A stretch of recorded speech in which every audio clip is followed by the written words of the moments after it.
और मेघनाथ को जब रावण ने भेजा तो ये कहा कि मैं ये चाहता हूं कि तुम उस बंदर को मारना मत, मैं एक न्यायपरायण राजा हूं, तुम उस चोर को जिसने मेरी वाटिका के फल बिना पूछे खाए, मेरे बाप को लड़ा है, प्रहरियों को मारा है, मैं स्वयं अपनी सभा में उसको बुलाऊंगा और मैं न्याय करूंगा और उससे पूछूंगा कि उसने ये धृष्टता क्यों की। मारे से जन सुत बांधे से ताली, देखिए कपनी कहा कराई।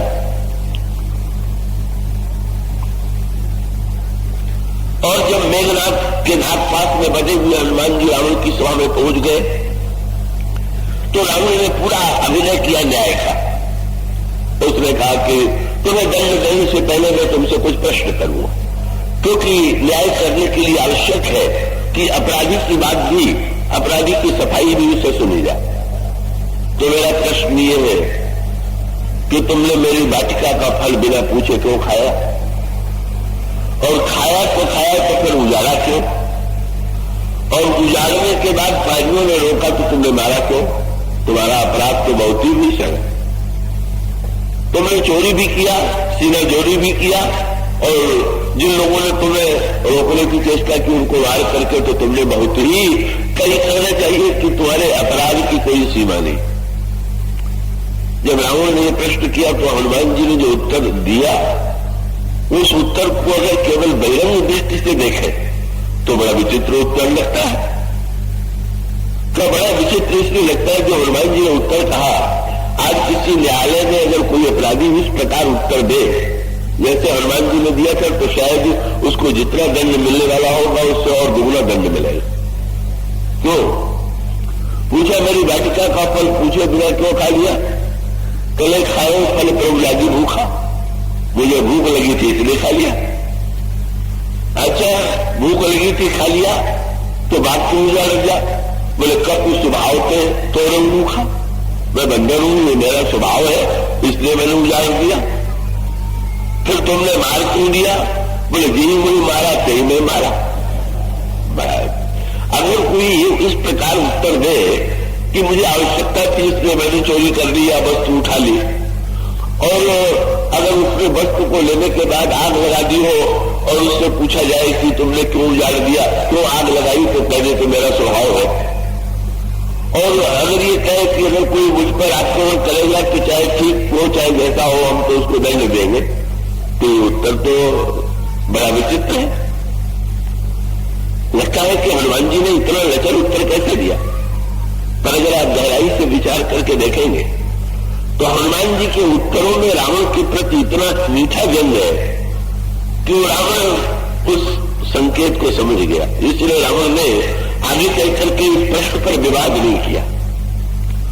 हनुमान जी ने शब्द जो कहा, मुझे भूख लगी थी तो मैंने फल खा लिया। बंदर कोई खेती तो करता नहीं, कोई बाग तो लगाता नहीं, वो तो उसको भूख लगती है तो जहां फल मिलता है वो खा लेता है। तो रावण भूख लगने पर मैंने फल खा लिया तो चोरी की, तुम कह रहे हो मैं चोर हूं, और तुम सिंहासन पर बैठ करके मेरे विरुद्ध न्याय कर रहे हो। पर सीता जी को चुराने वाला जब एक फल चुराने वाले पर न्याय करने बैठे तो वे तो भूख भी नहीं लगी हुई थी, इतने विवाद कर चुके थे कि उसकी कोई अपेक्षा भी नहीं थी, और इतना होते हुए भी तुमने सीता जी को चुराया। तो इसका अर्थ है कि सिंहासन पर बैठ के कोई चोरी करे तो चोर नहीं है, और अगर कोई साधारण व्यक्ति आवश्यकता होने पर चोरी करे तो चोर है। ये तो बहुत ही बड़े महत्व का प्रश्न है। तो ये सांकेतिक अभिप्राय यह था कि तुम चोरी का न्याय करने योग्य नहीं, और इसीलिए हनुमान जी तो जब बैठ रहे थे लंका में और लंकिनी ने हनुमान जी को रोका, हनुमान जी ने पूछा क्या चाहती हो? उसने कहा मैं खाऊंगी। हनुमान जी ने पूछा क्या तुम भूखी हो? तो बिगड़ गई। क्या तुम मुझको दरिद्र भिखारी समझते हो जो मैं भूखी हूं? तो भूखी नहीं तो मुझे खाना क्यों चाहती हो? तो लंकिनी ने कहा कि मैं तो सिद्धांत के नाते खाती हूं। क्या? मोर आहार जहां लगी चोरा, मैंने व्रत लिया है कि संसार से चोरी को मिटा दूंगी और चोरों को खा जाऊंगा।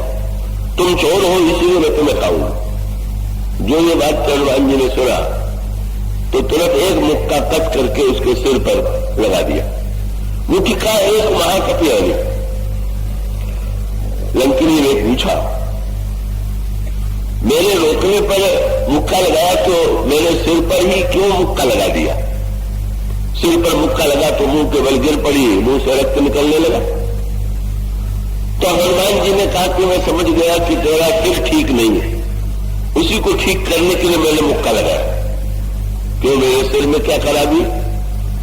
मैंने जब तूने ये कहा कि मैं चोरों को खाती हूं तो मैंने सोचा कि अगर चोरों को खाने वाली होती तो सबसे पहले रावण को खाती। मैं चोरी का पता लगाने आया तो मुझे चोर कह रही है, और जो सचमुच चोर है तो उसको स्वामी कह रही है। तो तेरी बुद्धि ही औधी थी, इसीलिए मैंने कहा कि इसके मस्तिष्क को जरा प्रहार के द्वारा ठीक करने की आवश्यकता है।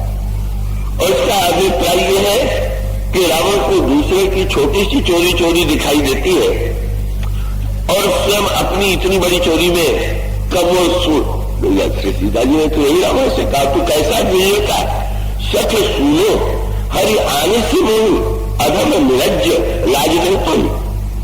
तू चोर के समान जाकर के दंडकारण्य में मेरा हरण करके ले आया। कमानो हनुमान जी के वाक्य में व्यंग था कि मुझे चोर कहने से पहले तुम अपने ऊपर विचार करो।